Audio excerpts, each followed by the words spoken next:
Je remercie Stéphane Gaulier et le patronage de m'avoir invité. Ce patronage que j'ai découvert, tout neuf, dans un local superbe et qui fait des activités tout à fait passionnantes, dont il se trouve que je fais partie maintenant. C'est la laïcité, si je peux dire, ailleurs dans le monde. Beaucoup de gens tout à fait remarquables et que je connais, si ce n'est pas parce que je les ai rencontrés, c'est le cas de Bobéro, mais que j'ai lu, Pena Ruiz ou Catherine Kinsler, il y a eu des gens tout à fait remarquables sur des points de vue différents et très clairs pour certains d'entre eux sur la laïcité. Ici, on va parler, et justement ça vient d'être rappelé, du sécularisme en Inde, en gardant ce terme qui est anglais, et non pas de laïcité. Très rapidement, oui, je suis ethnologue, effectivement, ça fait fort longtemps que je travaille depuis 1963 en Inde du Sud, c'est-à-dire sur la carte, un peu à mi-chemin entre Madras en bas et Calcutta en haut, c'est l'état d'Andhra Pradesh, et j'ai fait de longues enquêtes et écrit quelque chose sur des pêcheurs en mer de la côte du golfe du Bengale, de cet état de l'Andhra. Et puis je me suis, mais pour des raisons autres, mais pas vraiment éloignées, intéressé à quelqu'un qui s'appelle le docteur Ambedkar, qui a été à la fois un leader des castes intouchables indiennes, qui est mort en 1956, après s'être converti au bouddhisme, et qui a été, comme l'on dit, un des principaux artisans de la constitution de l'Inde indépendante. Alors, je voudrais essayer de ne pas dépasser les 45 minutes. J'aime, je dois dire, beaucoup faire ce genre d'exercice, de présenter des affaires et des choses indiennes à des gens qui ne les connaissent pas. C'est un exercice beaucoup plus difficile que de parler à des collègues qui, au fond, considèrent qu'un certain nombre de termes qu'on utilise vont de soi, qu'on n'a pas besoin de les définir. Et là, au contraire, on a besoin, j'espère y arriver aujourd'hui, d'être à la fois concis et très clair.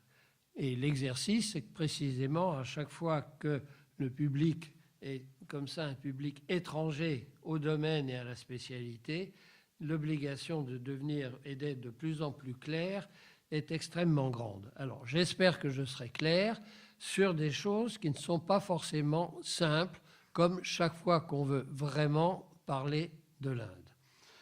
Alors, je commencerai par donner quelques données fondamentales concernant l'Inde. Ensuite, parler de la Constitution. C'est un document tout à fait remarquable et exceptionnel. Et pour un sociologue, pour un ethnologue, c'est quelque chose qui révèle non seulement des tensions et des visées et des idéologies politiques, mais quelque chose d'une société. Surtout quand on lit ce que j'ai fait, tous les débats qui sont maintenant d'ailleurs tout à fait accessibles sur Internet, de l'Assemblée constituante entre 1946 et 1950. Et puis ensuite, tout bêtement, je prendrai un quatrième point, si je peux dire, qui sera celui de définir la religion, puisqu'on va parler de religion et de sécularisme, et traduire. La religion, il est évidemment en anglais. Donc il faut le traduire. Bon, et ensuite, il faut faire la même chose avec sécular. Il faut le définir, si c'est possible, comme la religion, si c'est possible, et le traduire aussi, le traduire dans les langues indiennes. Et puis, terminer, mais au fond, ça peut être assez vite, sur à la fois la pratique de ce sécularisme et surtout, je dirais, les opposants indiens à cette notion et à cette inscription du sécularisme dans la Constitution. Alors, les données fondamentales, parce qu'il faut bien avoir ça en tête, c'est, vous la rappelez, la population de l'Inde, c'est des chiffres, le dernier recensement, il y en a tous les 10 ans, a été fait en 2011, vous le mettez à jour comme vous voulez en rajoutant 2%, 3%, 10%, mais voilà, la population, c'est 1,2 milliard d'habitants. Les langues. Il y a 23 langues officielles. Il y en a infiniment beaucoup plus, langues dialectes. Mais ça veut dire 23 langues dont un grand nombre sont des langues qui définissent ou qui répondent à un État. La création des États, puisque l'Inde est une union fédérale, a été faite dès l'indépendance et les États se sont multipliés. Mais par exemple, le tamoul, c'est la langue du pays tamoul, celui du sud de l'Inde, là où il y a Madras. Le telugu, la langue de l'Andhra Pradesh, qui est juste au-dessus, l'État où je travaille.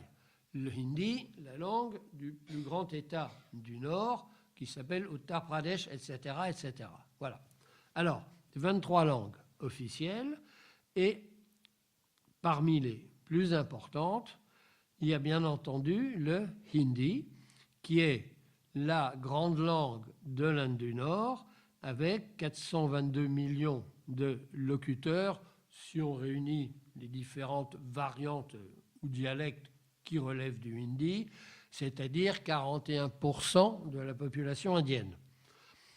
Après, le bengali, dans le Bengale, qui est l'État qui jouxte le Bangladesh et qui s'appelle d'ailleurs West Bengal officiellement en Inde. C'est 94 millions de locuteurs. Le Bangladesh, lui, a 106 millions de locuteurs de bengali, c'est-à-dire 76% de sa population. Bon.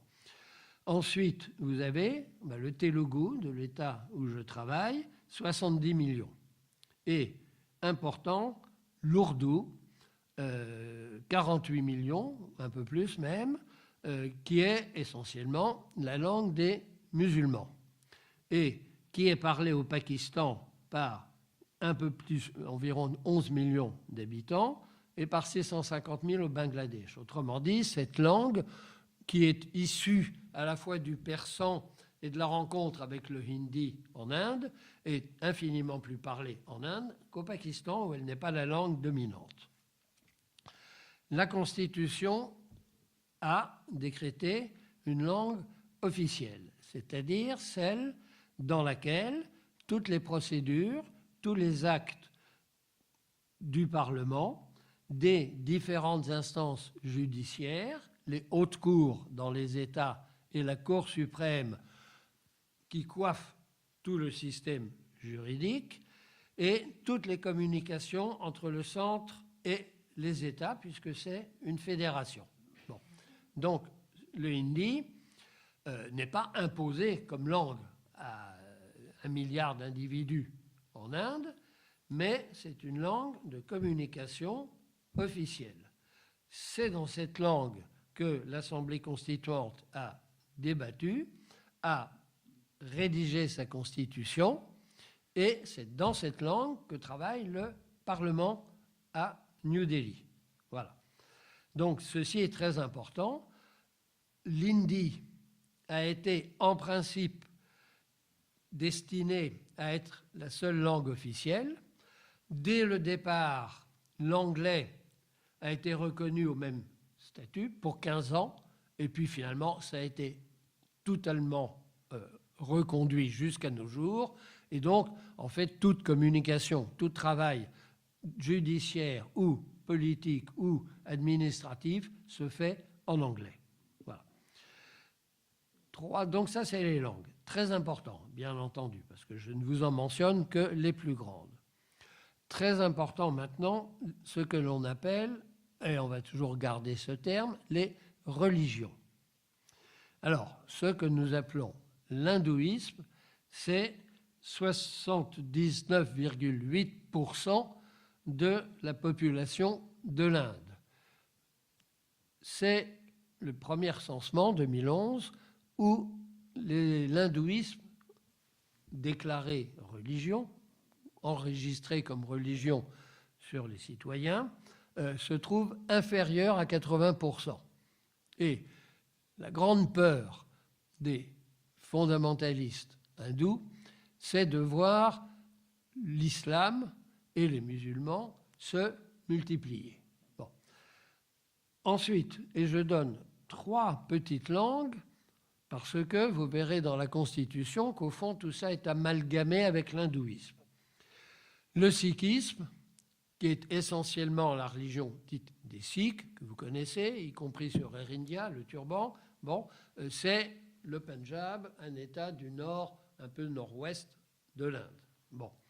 C'est 1,7% de la population. Là, on est sur des chiffres minuscules.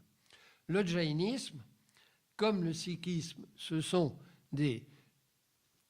le terme n'est pas très approprié, des hérésies du bouddhisme qui se sont, de l'hindouisme qui se sont construites à travers les siècles, hein, il y a fort longtemps, comme le bouddhisme, à partir et contre, d'une certaine manière, l'hindouisme. Bon. Jainisme, 0,4% et le bouddhisme, 0,7%. Qu'est-ce que c'est en dehors de quelques populations au nord de l'Inde, dans l'Himalaya ou une chose par là? C'est essentiellement ce qu'on appelle des néo-bouddhistes, autrement dit, des bouddhistes qui se sont convertis, anciens intouchables, qu'on appelle dalits souvent en Inde, c'est plus délicat d'utiliser le terme, qui se sont convertis à la suite de leur leader, le docteur Ambedkar. Voilà. Alors là, on les trouve, et beaucoup au Maharashtra et dans quelques régions de l'Inde. Voilà. Et puis, alors maintenant, religion minoritaire la plus grande, c'est évidemment l'islam, pour 14,2% de la population indienne. Et puis on trouve maintenant évidemment le christianisme pour 2,3%. On mentionne aussi les zoroastriens, ce qu'on appelle les parsis, pour 0,0%.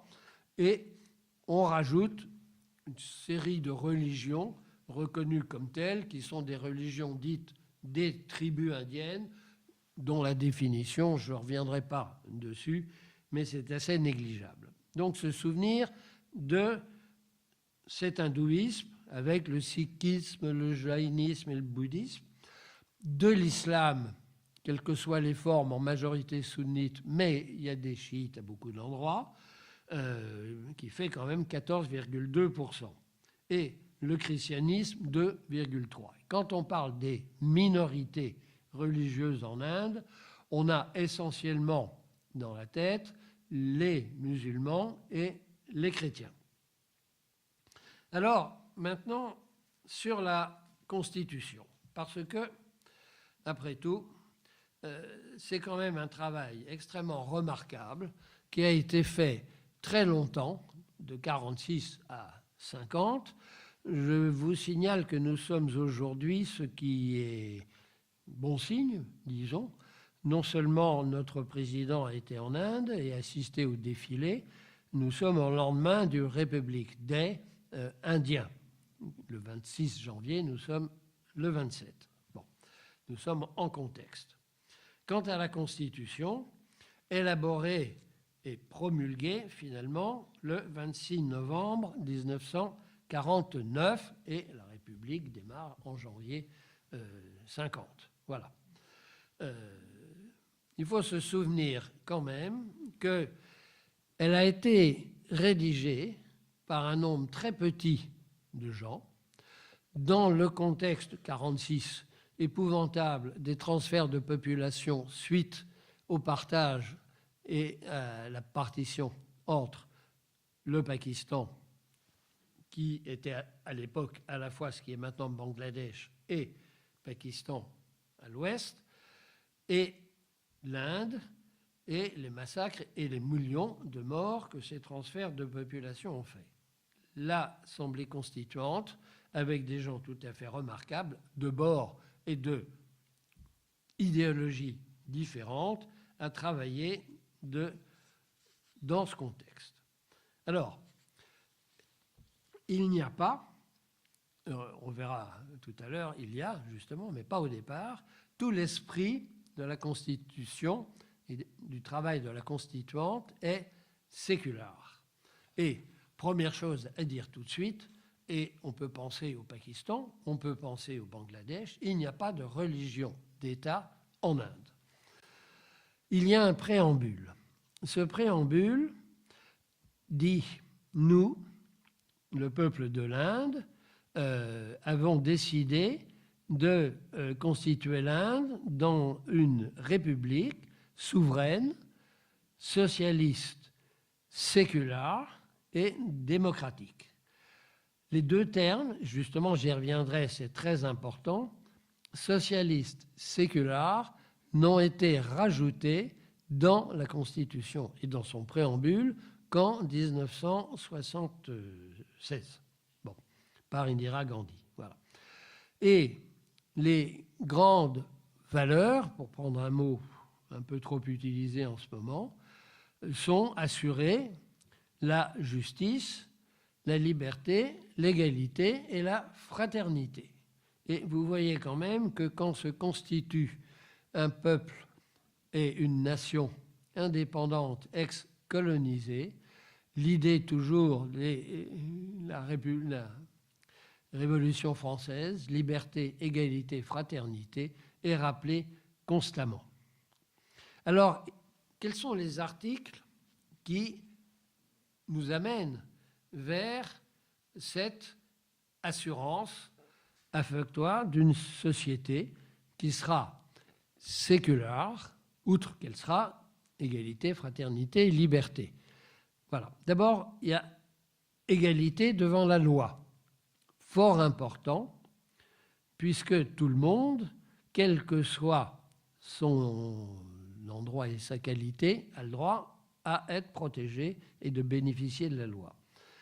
Beaucoup plus important, l'article suivant 15, interdiction de faire des discriminations pour des raisons de religion, de race, de caste, de sexe ou de lieu de naissance.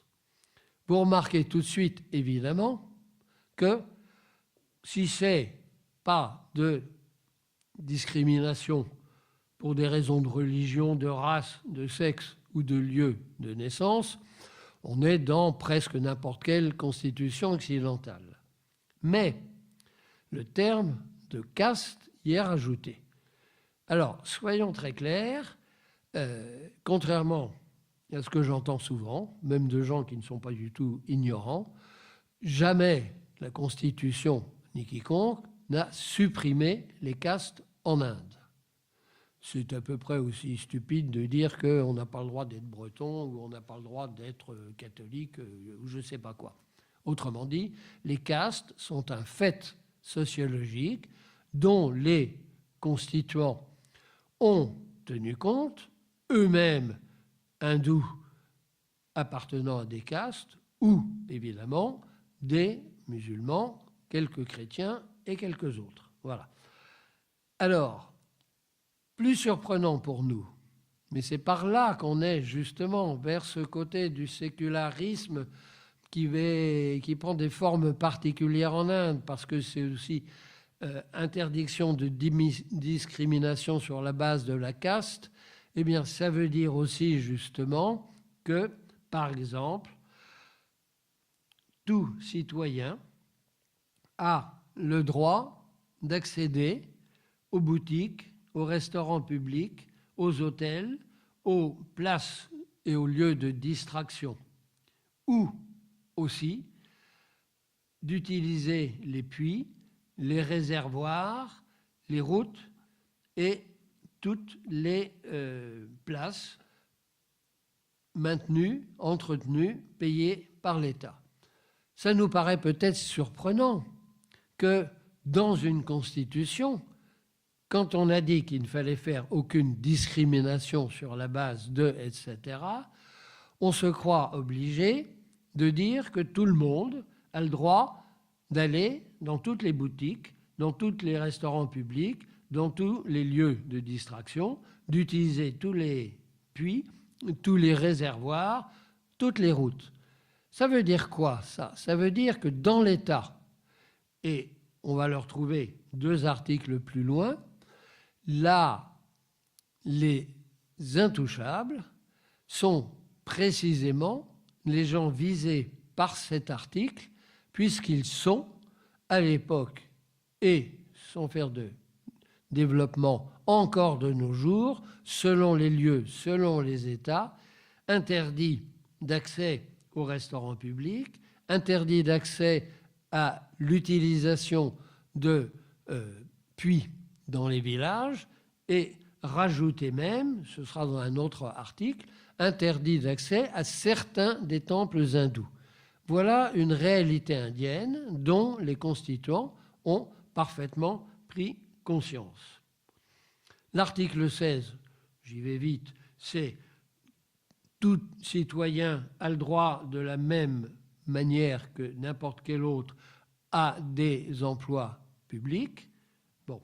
Et l'article 17 dit l'intouchabilité, et le terme y est aboli et sa pratique, sous quelque forme que ce soit, est interdite. Voilà. Ça, c'est le grand progrès, si je peux dire, d'une assemblée constituante extrêmement variée et parfois très divisée. Maintenant, et tout ceci se tient, nous arrivons à la religion, et la religion, c'est effectivement liberté de conscience, liberté de pratiquer et de propager sa religion. Autrement dit, d'une certaine manière, la liberté de prosélytisme. Et évidemment que cette liberté-là fondamentale a été largement demandée par les députés chrétiens. Voilà. Alors, ensuite, il y a théoriquement la liberté pour toutes les religions de organiser, diriger ses affaires. Il y a, très important, puisque voilà quelque chose qui ressemble au sécularisme qu'on a envie d'entendre ici, personne ne doit être, c'est l'article 27, obligé de payer impôts ou autre chose pour la promotion, le maintien, le développement d'une religion particulière. Nous sommes là même fort loin de certains États européens encore, et après tout de l'Alsace, Lorraine. Bon. Et deuxième point, l'article suivant, aucune instruction religieuse ne doit être donnée dans aucune institution d'éducation entretenue, payée par l'État. Donc vous voyez qu'un certain nombre de choses sont immédiatement posées clairement dans une constitution qui n'a pas encore mis le terme de sécular dans son préambule. Et tout y est. Voilà. Alors, n'oublions pas, justement maintenant, que c'est ce que je vais faire, il y a 2 choses qui restent à définir et nous n'oublierons pas non plus que que Nehru a dit en 1955 à André Malraux, la phrase est célèbre, rapportée par Malraux lui-même, sur presque la plus grande difficulté qu'il avait rencontrée avec l'indépendance, avait été peut-être de créer un secular state, un État sécular, dans un pays profondément religieux. Alors, maintenant, on va faire l'exercice, après tout qui s'impose, c'est définir religion. Et c'est de définir sécular. Et, curieusement, si je peux dire pour nous, on s'aperçoit que la définition de ce que c'est qu'une religion, c'est la Cour suprême indienne qu'il a donnée, parce que constamment venaient des plaintes de tel ou tel individu représentant ou tel prêtre de telle ou telle religion, ou pour un temple, je ne sais pas quoi, protestant contre l'empiètement de l'État sur ses affaires religieuses. Et par conséquent, la Cour suprême s'est mise plusieurs fois en état de faire de la réflexion religieuse d'être presque des théologiens. Et donc ceci est tout à fait important. Elle a considéré que d'abord, la religion n'est pas définie dans la Constitution. Et je vous donne ce qu'elle dit et ce qui est très important. Elle a dit que la définition de la religion ne se limitait pas à la relation d'un individu à son créateur et aux obligations qui lui sont imposées pour respecter et rendre un culte à cet être. Car, et voilà la pluralité des religions indiennes, et même, si je peux dire, de l'hindouisme, car toutes les religions, comme le bouddhisme ou le jaïnisme, ne croient pas en un être suprême. Autrement dit, la croyance en Dieu n'est pas essentielle à une religion. Je pense que ceci, nous, croyants ou incroyants occidentaux, est assez surprenant. Parce que on oublie toujours, on peut aller regarder la définition, justement. Nous ne faisons pas cette réflexion qu'on devrait faire sur qu'est-ce qu'on entend par religion.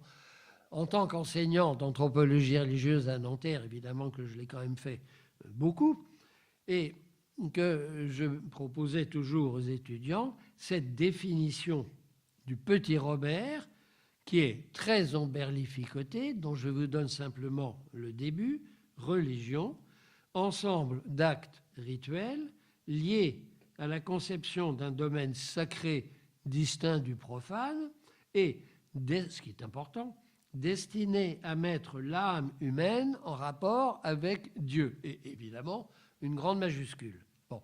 Vous voyez que donc, nous sommes dans un système de représentation où l'idée même de religion est extrêmement lointaine de la nôtre. Bien entendu que les musulmans la partagent. En gros, cette définition assez stupide, et en tout cas qui doit être critiquée sur chacun de ces termes, correspond, disons, aux trois religions du livre. Et puis ça y est, les trois monothéismes. Bon, mais il n'y a pas que ça au monde.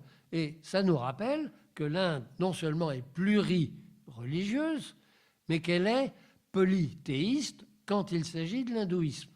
Et avec ses variantes, ou disons hérésies, comme le jaïnisme ou le bouddhisme, pour qui, effectivement, l'idée d'un être suprême n'est pas du tout au centre de leur réflexion et n'est même pas dans les objets de leur croyance sous cette forme-là. Donc c'est tout à fait essentiel. Bon.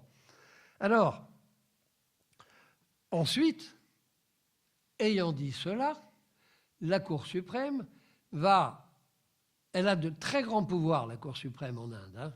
Bon, par certains côtés, évidemment qu'elle est un peu notre conseil constitutionnel.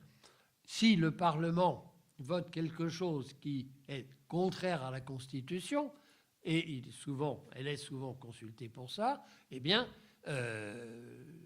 l'article est retoqué. Ça a été il n'y a pas si longtemps. Bon. Tandis que la Cour suprême, c'est beaucoup plus fort. Elle a interdit au Parlement de toucher jamais à une partie de la Constitution, la partie 3, de ce qu'elle appelle les droits fondamentaux, qui sont en particulier les articles que je viens de vous lire. On ne peut pas changer. Voilà. Eh bien, on ne pourrait pas, par exemple, décider la perte de nationalité à tel ou tel titre à quelqu'un, puisque de toute façon, tout citoyen, machin, a le droit d'y être. Donc c'est un pouvoir extrêmement fort, qu'elle s'est arrogée d'ailleurs pour être en même temps l'arbitre en quelque sorte de ce qui est bien ou pas bien dans ce qu'on appelle la religion. Et par exemple, elle a défini une doctrine qu'elle appelle de ce qui est essentiel dans les religions. Donc elle a pris sur elle de dire, voilà, dans telle ou telle religion, ceci est essentiel. Alors, on ne peut pas y toucher et on doit le respecter. Ceci n'est pas essentiel, l'État peut parfaitement s'en occuper. Et donc, effectivement, elle a même aussi décidé qu'est-ce qui avait le droit de s'appeler religion. Il se trouve que les disciples de Aurobindo, celui que vous avez connu avec son ashram à Pondichéry, prétendaient, si je peux dire, être une religion. La Cour suprême, et ce n'est même pas un panel de théologiens, a décidé que non, c'était une philosophie et pas une religion. Bon. Alors, ensuite, sur un certain nombre de choses, par exemple sur l'essentiel de telle ou telle religion, elle a interdit ou elle a considéré que tuer des vaches n'était pas quelque chose d'essentiel dans le culte et la pratique des musulmans. C'était optionnel, pas essentiel.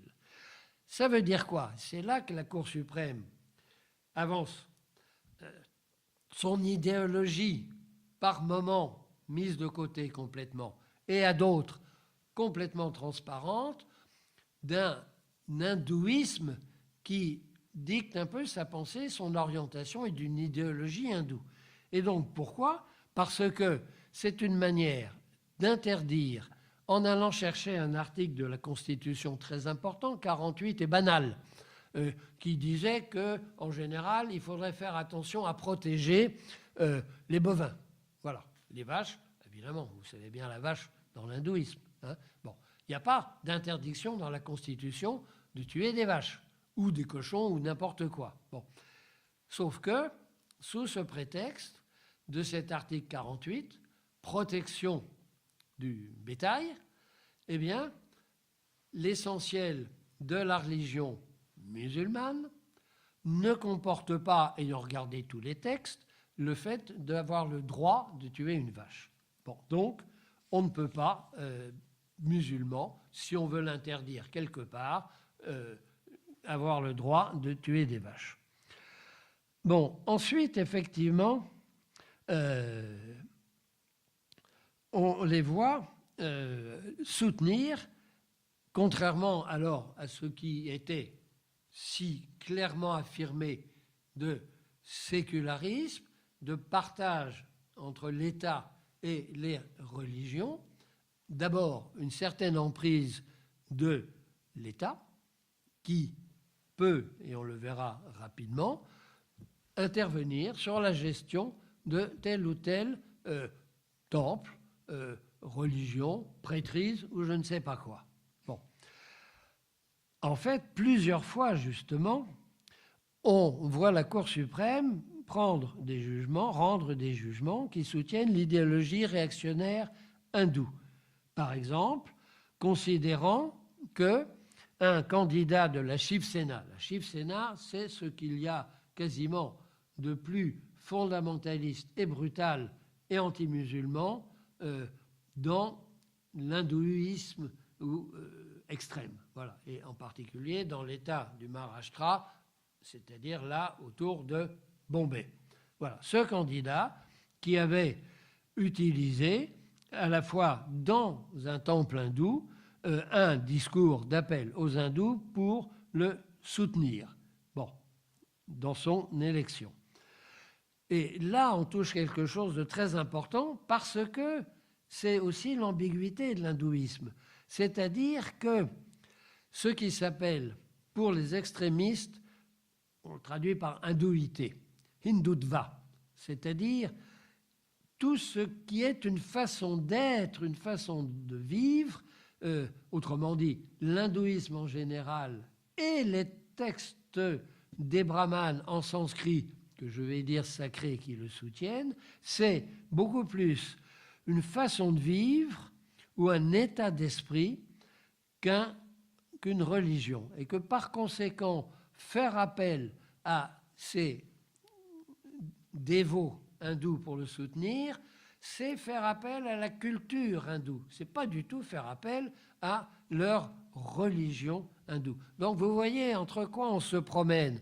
C'est pour ça que définir la religion, ça me paraît le premier point à faire ici, et que c'est la Cour suprême qui l'a définie. C'est-à-dire, mais qu'en même temps, elle a réussi, dans beaucoup de ses jugements et nombreux, de soutenir une idéologie nationaliste hindoue, en prétextant que justement, dans beaucoup de cas, eh bien, il s'agit d'une culture traditionnelle, la culture hindoue, et qu'on n'est pas dans le strict domaine de ce qu'on appelle religion.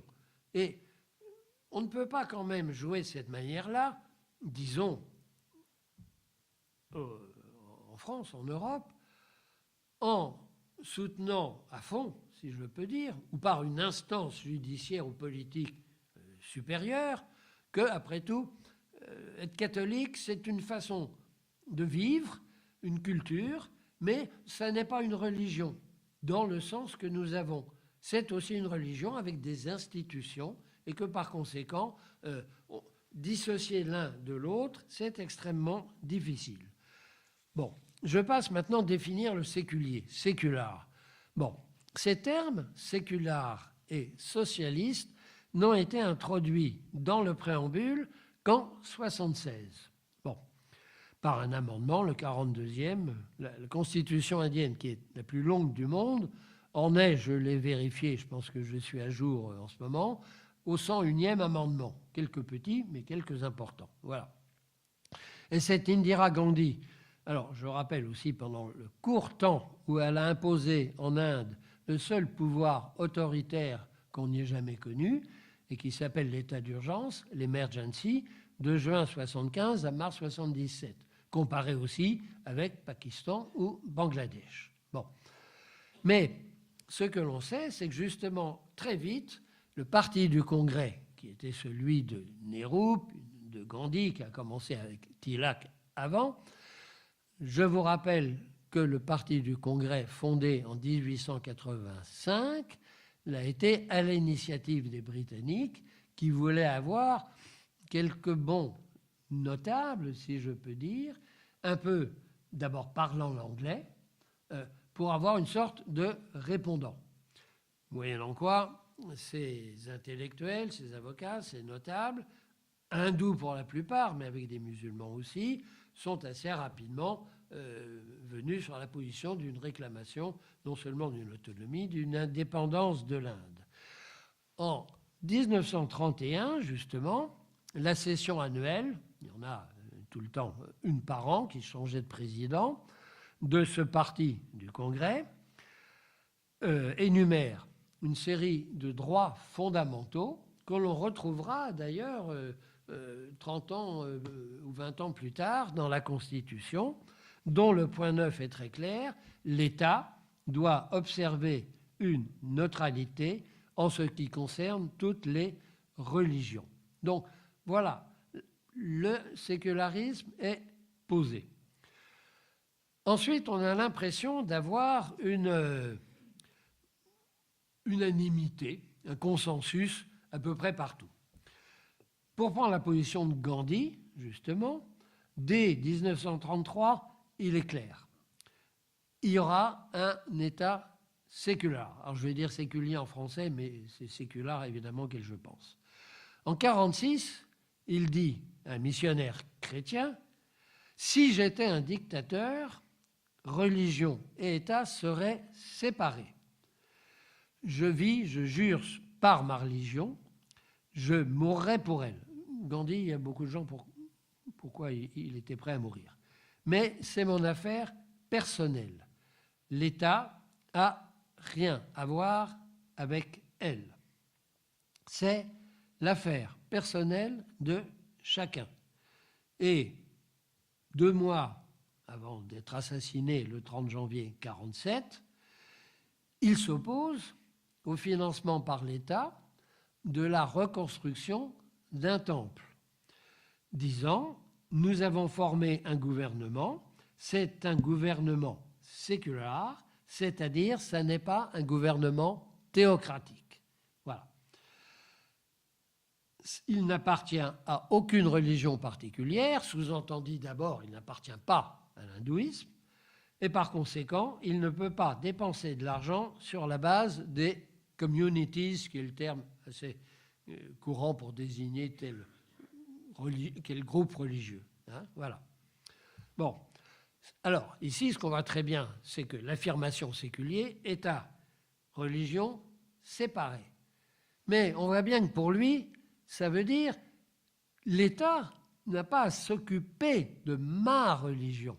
Et je le pousse au maximum, il n'a même pas à payer quoi que ce soit pour ma religion. Donc, de ce point-là, le sécularisme de Gandhi, c'est bien ma religion, l'État n'a rien à voir avec, et je refuse que même il paye quoi que ce soit pour ma religion. La position de Nehru sur cette question paraît proche de celle de Gandhi. Bon, par son éducation, sa formation, il était socialiste. Je pense qu'il était athée, au minimum, on dirait agnostique. Il a, de ce point de vue-là, la même position que Gandhi. Sauf que, je dirais, pour lui, de son point de vue, de son éducation, de sa formation, de socialiste, de athée, il faut tenir les églises en dehors complètement du pouvoir et des décisions de l'État. Et donc, on se rejoint pour la séparation de l'un et de l'autre, mais avec des visées qui sont totalement différentes et qu'on reverra évidemment quand, dans l'Assemblée constituante et après, les partis nationalistes hindous, eh bien, à leur manière, prendront la position de Gandhi, que d'ailleurs ils auront assassiné. Bon. Ensuite, effectivement, pour être vide, il faut simplement dire que Nehru, dans sa position très occidentale, au fond ici, n'a jamais vraiment bien compris ni la religiosité de Gandhi, dont il s'est éventuellement moqué, ni justement le degré de religiosité de la société indienne. Bon. Alors, problème de traduction. Jusque-là, nous sommes en anglais. La Constitution est faite en anglais. Les constituants parlent en anglais, sauf quelques rares qui font un discours en hindi. Bon. Et aucune autre langue de l'Inde, bien entendu. Bon. Alors, jusque-là, il y a religion, il y a sécular. Mais il faut rappeler donc que tous ces débats se déroulent en anglais et que la version officielle de la Constitution est en anglais. Simplement, il se trouve qu'en 1987, c'est-à-dire bien postérieurement, un amendement est introduit dans la Constitution qui demande qu'on établisse une traduction en hindi et laquelle devrait être conforme à l'original anglais et avoir le même sens. Bon. Alors, je suis obligé d'utiliser 2 ou 3 termes qui sont en fait des termes sanscrits d'origine, mais repris là en hindi, entre autres, abondamment, parce que dès 1977, Indira Gandhi avait entrepris de faire une traduction. Et évidemment, quand on arrive au terme de sécular, comment le traduire? Bon. Une première traduction est proposée, qui est, je suis obligé d'employer ce terme fondamental, dharma nirapeksha. Bon, nirapeksha, on ne va pas s'éterniser dessus, ça veut dire neutralité ou indifférence. Mais dharma, ça, c'est un concept pour lequel je ne vais pas vous faire 1 heure de cours, on approche de la fin, central pour l'hindouisme. C'est ce que, à tort, beaucoup, y compris occidentaux, ont traduit par religion. Quand on parle de religion hindoue, Hindu religion. Hindu religion, c'est le hindou dharma. Et le dharma, eh bien, c'est quelque chose qui est non seulement une valeur, mais une façon d'être, une façon d'exister, un but éventuellement dans la vie, quelque chose qui met ensemble l'ordre dans le monde et l'ordre universel, c'est ce qui est juste par rapport à ce qui est éventuellement injuste, mais juste au sens hindou, c'est-à-dire de quelque chose qui est un ordre du monde auquel on croit, auquel on participe et qui en même temps organise totalement la société telle qu'elle est. Et dont une des expressions les plus ordinaires encore, c'est ce qu'on appelle les lois de Manu, qui est un texte sanskrit de près de 2000 ans, et qui stipule, entre autres, comment est faite la société, et comment, bien entendu, existent ce qu'on appelle des intouchables. Voilà. Donc, je veux dire, le dharma hindou, c'est un ordre particulier de la société avec une représentation de l'au-delà, avec ses dieux et avec des règles de conduite. Et parce que, évidemment, c'est complètement religieux dans notre sens à nous, hein, que quand on parle du dharma hindou, eh ben on l'a traduit par Hindu religion, ce qui est un non-sens énorme, mais qu'on continue à professer.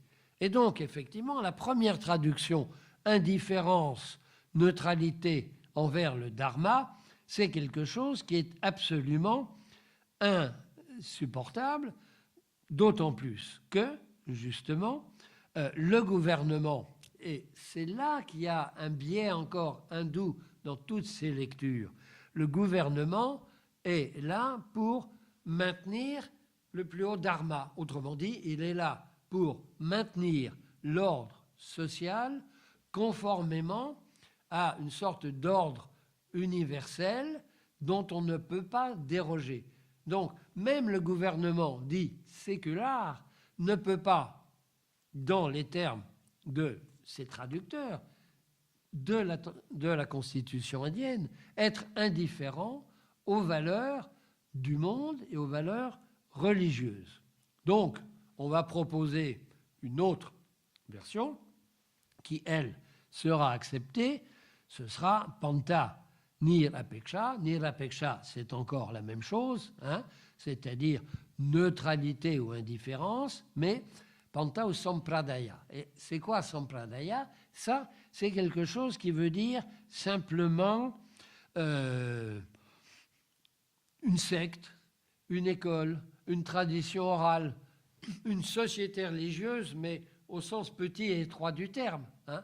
Ça n'est pas, justement, du tout au sens que nous donnons fort et général de religion.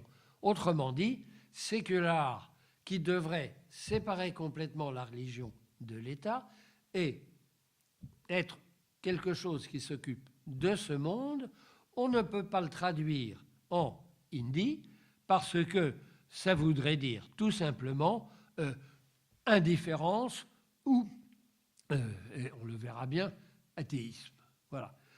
Alors, ça n'est pas mieux, d'ailleurs, hein, si on cherche le terme ourdou pour les musulmans.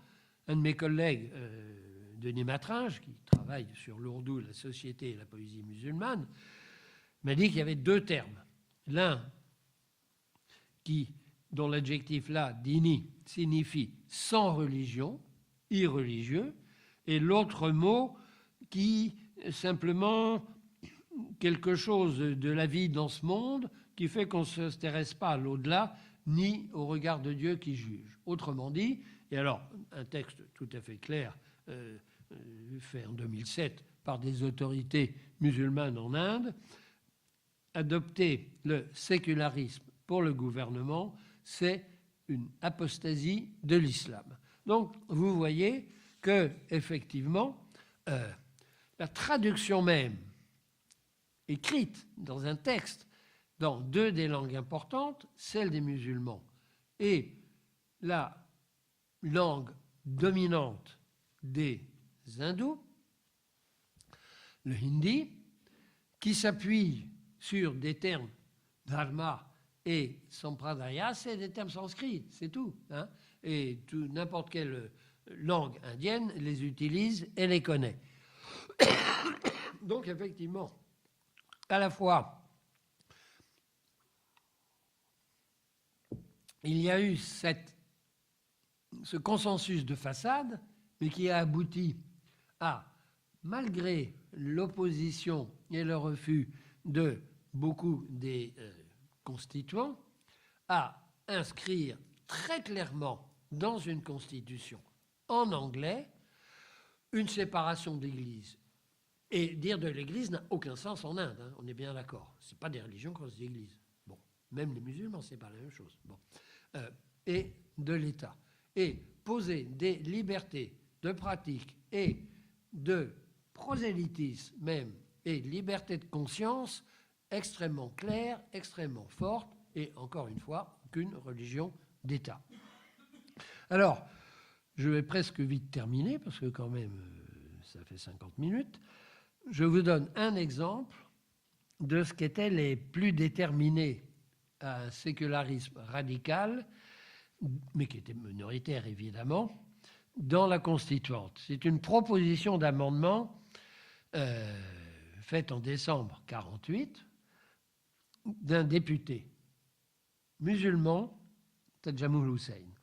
Personne, alors, ça a un certain écho chez nous, et cette rigidité en quelque sorte d'une laïcité. Bon, personne ne doit avoir aucun signe visible, ni marque, ni nom personnel, ni un habit quelconque qui révélerait ou indiquerait sa religion. Bon, alors, il a bien raison, parce qu'il est en Inde. Hein, parce que, on sait très bien, vous appelez Pershad, eh bien on sait que vous appartenez à la caste des Kayastes. Vous appelez Reddy, vous appartenez à la classe des Reddy, etc. Vous vous appelez Sayed, eh bien on sait que vous êtes un musulman. Donc effectivement, tout dans l'Inde vous renvoie constamment à la caste, pour les hindous, à la religion, autrement dit, vous permet, dès que vous êtes un peu familiarisé, de savoir, la question est très forte, à qui vous avez affaire. Parce qu'ensuite, le type de relation que vous aurez, alimentaire, manger, ne pas manger avec, je ne parle même pas épouser ou ne pas épouser, dépendra totalement de ce qu'est l'autre et de ce que vous êtes. Donc, c'est du quotidien, et ceux qui ont été en Inde le savent, que l'on rencontre à tous les coins de rue et tous les jours. Dans la rue, et quand on parle avec quelqu'un, on sait à peu près tout de suite qui il est. Qui il est au sens sociologique. Chose que nous nions fortement, parce que nous passons notre temps à dire « nous sommes un homme avant d'être un Français, un chrétien, un Bengali, un ferronnier, un Alsacien, ou je ne sais pas quoi. » Voilà. Non, ici, on est d'abord quelque chose, quelqu'un qui est inscrit clairement dans la société quelque part. Bon, par sa langue, et tout ce que le préambule dit, ou tous les articles disent des droits fondamentaux, on ne peut pas faire de discrimination, parce qu'on sait très bien, peut-être plus en Inde qu'ailleurs, que tout le monde diffère d'une manière ou d'une autre, ou par le sexe, évidemment, ou par la langue, ou par l'endroit où il est né, que ce soit au nord, au sud, à l'est ou à l'ouest, ou même à la limite, si c'est un Indien non-résident aux États-Unis. Hein, c'est une catégorie importante. Bon, par sa caste et par éventuellement ce qu'on appelle sa religion. Voilà. Bon. Et le même jour, effectivement, quelqu'un d'autre proposait un autre amendement, un article nouveau. L'État en Inde sera séculier et n'aura aucun rapport avec aucune religion. Il aura observé une attitude de neutralité absolue dans toutes les matières concernant les religions ou la religion de n'importe quelle classe de citoyens. Bon, alors je termine maintenant la pratique, et ça va me prendre 5 minutes, parce que on est loin, comme on dit, de la coupe aux lèvres, mais je pense que chez nous aussi, pas de la même manière. Bon, n'importe quel homme politique indien commence sa campagne électorale dans une ville et après une visite d'un grand temple important. Bon, l'État lui-même soutient financièrement les musulmans qui veulent aller faire le pèlerinage du Hajj. Bon, ça, c'est vraiment les petites affaires qui fait que le passage, par ailleurs, du politique à des responsabilités religieuses, bon, est constant. Bon. Ensuite, effectivement, donc, toujours, l'État, ici ou là, aide quelque chose, intervient. On le voit intervenir, par exemple, sur une élection de prêtre dans un temple qui ne lui plaît pas, bon, etc., etc. Bon, autrement dit, en 1974, la Cour suprême a reconnu en quelque sorte qu'au fond, ce sécularisme en Inde, plutôt qu'un aider à vivre, était devenu un aider à vivre plus qu'un laisser vivre. Au lieu d'une indifférence et d'une distance, du strict mur construit entre Église et État, ce qui est le cas du premier amendement des États-Unis, eh bien, on s'en mêle, quelquefois pour le pire, contre des décisions et pour intervenir dans un management, ou pour aider, pèlerinage au Hajj, se faire appuyer par des brahmanes et un temple quelconque. Voilà. Alors, des deux côtés, maintenant, il y a une opposition, et je termine là-dessus. Il ne faut pas la négliger. Les intellectuels, comme un grand sociologue, Madan, et un grand essayiste aussi, Ashish Nandy, là, le refus de plus en plus clair maintenant du sécularisme, c'est de l'occidental pur, parce que c'est le résultat d'une lutte de l'État contre la religion catholique. Nous n'avons pas de lutte à faire. Ça fleure l'athéisme et donc, effectivement, le marxisme-stalinisme. C'est le produit des Lumières auquel nous tenons encore sur l'individualisme, la liberté du citoyen et un certain nombre de choses. C'est contraire aux valeurs traditionnelles de l'Inde, c'est-à-dire de l'hindouisme, évidemment, qui admet la pluralité religieuse et qui connaît la tolérance depuis toujours. Bon. Alors, en outre, la liberté de prosélytisme, c'est-à-dire de conversion, est vue comme extrêmement dangereuse pour l'hindouisme, puisque c'est des hindous, et en général largement les intouchables, qui, à la suite d'Ambedkar, mais même encore maintenant, désertent l'hindouisme pour se faire chrétiens ou musulmans. Bon. Et en face, et on peut terminer avec eux, les fondamentalistes hindous, au pouvoir depuis le 26 mai 2014, avec Narendra Modi, qui fut Chief Minister de Gujarat, le petit État juste là à l'ouest, au-dessus du Maharashtra et de Bombay, à la limite du Pakistan, et qui a, je l'ai rappelé, sur les mains quand même le sang d'un pogrom anti-musulman en février 2002. Bon. Et l'année dernière, il y a un an, à l'occasion du Republic Day, le ministère de l'Information et de la Communication a-t-il dit après une erreur, distribué un petit leaflet comme ça, facsimilé de la Constitution avant 76 et le 42e amendement, c'est-à-dire sans les termes séculaires et socialistes. Bon. Et immédiatement, la Shiv Sena dont j'ai parlé, ce mouvement anti-musulman brutal et très fondamentaliste hindou, a immédiatement réclamé que l'on supprime ces deux mots du préambule. Argument, l'Inde a été divisée sur la base des religions, le Pakistan est devenu musulman, et ce qu'il reste maintenant, c'est un Hindu Rashtra, c'est-à-dire un empire hindou. Voilà. Et alors, bien entendu, on se réfère de cet empereur Ashoka au IIIe siècle avant notre ère, qui, à la suite d'une conquête extrêmement meurtrière et violente, s'est converti à la non-violence, ce qui s'appelle Ahimsa, et qui est ce dont Gandhi était le protagoniste, et a encouragé le bouddhisme. Mais bien entendu que dans l'heure actuelle, ce qu'il se passe pour ces fondamentalistes qui parlent de la tolérance hindoue, c'est que musulmans et chrétiens sont de plus en plus humiliés et persécutés, et qu'il y a eu, entre autres, mais je dis bien entre autres, ce fameux pogrom en février 2002, dont le chief ministère Modi portait la responsabilité. Et s'il refuse les conversions de Dalits, Baskastes et autres vers le christianisme, ils ont mis depuis plusieurs années un système de reconversion qui s'appelle Ghar Wapsi, retour à la maison, pour ces gens qui, à un moment ou à un autre, avaient quitté l'hindouisme pour essayer de les faire revenir. Bon, autrement dit, leur tolérance a connu ses limites, et il faut rappeler, ce qui n'est pas nul, pour terminer exactement, que le droit des personnes en Inde, c'est-à-dire tout ce qui concerne mariage, héritage, toute la vie personnelle, est un droit confessionnel.